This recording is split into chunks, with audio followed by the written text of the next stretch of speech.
Hello, everyone. Welcome back to the Mediocre Takes podcast. Today, we are talking about a short film or pilot. I think this is a pilot called Godspeed.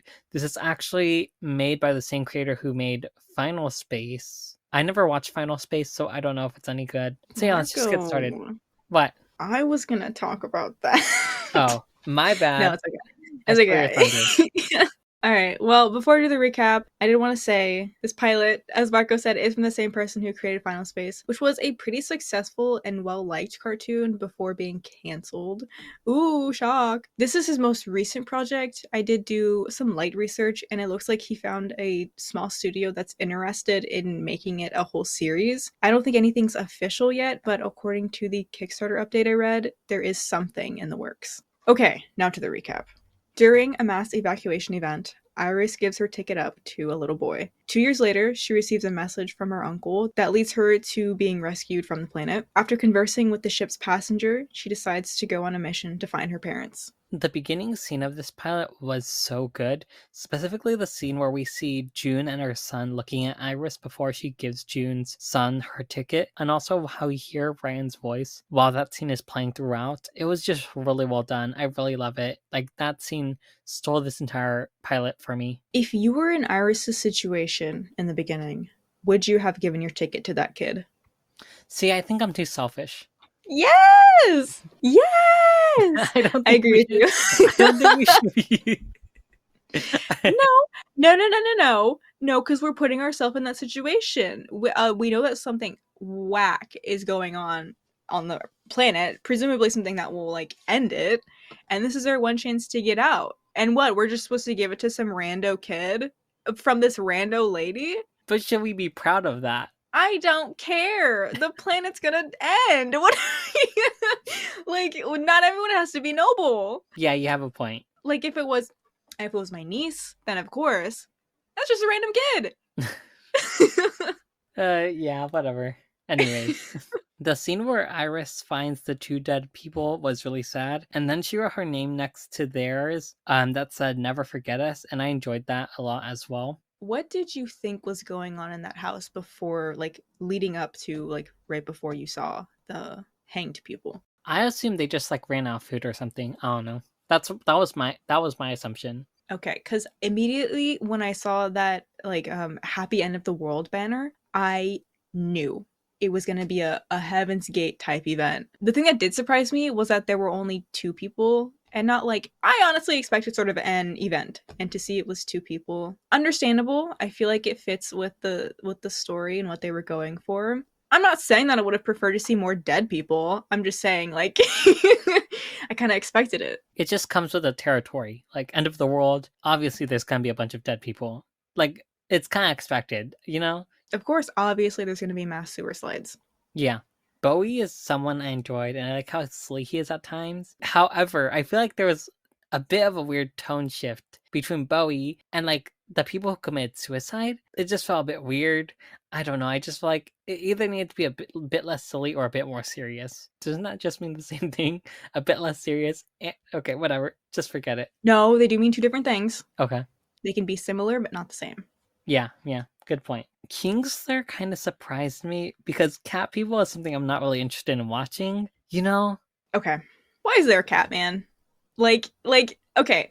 If they would have established that animal people existed at literally any point in the beginning or the middle of the story, I would not have rolled my eyes when we saw who Kingslayer was. But I feel like it came out of nowhere. And yes, this is a future, like, sci-fi post-apocalyptic world, but up until that point, I really felt like we were more on the, like, realism side of it. And then suddenly Mr. Zootopia shows up. It was just jarring. Yes, exactly. Not Mr. Zootopia though. Like, honestly, that was really funny. That's the furry movie. Yeah, good point. I don't know, it just felt weird. Like, I think it was a reference to Final Space because, like, okay, so I also did a bit of research on Final Space, and one person talked about how it's supposed to be a reference to a specific character in Final Space who is also a cat person. However, they weren't able to use their likeness because, again, it's owned by some company. I don't remember. I'm not interested in watching a show about cat space people. You know, I just feel like cat aliens is one of the most silliest things I could ever hear of, and it's just too silly for me when I know this show is trying to become a serious thing, like a serious plot line. It just felt too silly. I like how I like how he was like, I was a really good friend of your parents. You'll just have to trust me on that. You're a cat man. It was very silly for no reason. Yes, yes. I really wish June went with Iris because I really would have loved to see more of June's character to be explored when this becomes an actual series. I just feel like she needed to be there, and I'm just so frustrated that they left her there. The art style of Godspeed really reminds me of Carmen Sandiego. Okay, you mentioned the animation style. Did you like it? Yeah, I thought it was alright. Did you? I was not necessarily a fan of it. I feel like the way they move, it reminded me of the show 16, but like a little bit more fluid. I don't mean that derogatorily. They were just stiff, and I'm not really a fan of that animation type. I literally thought you were going to say total drama, and then you said 16, and I'm like, okay, whatever. Same thing. Both Canadian. Both same studio, right? I think so. Yeah. Let's talk about Bowie for a minute. Because it seems like every show needs a Bowie. Bowie's a fucking idiot. Bowie had no reason to lean out of that car. I know they were losing the tarp, and I know the writer wanted a scene where they lose the car for dramatic purposes, but it just felt too convenient, and it made me mad. It made me hate Bowie. I felt indifferent about Bowie up until that moment. Like, for some reason it just pissed me off. Like, I know that he was just like really getting into this like high adrenaline moment or whatever, but it made me angry, and I feel like they could have done something else with that scene that like resulted in them losing the car. And that's it. Overall, I think this is a solid pilot. I do hope that this becomes an actual series. Well, actually, do I? I don't mean that in a mean way.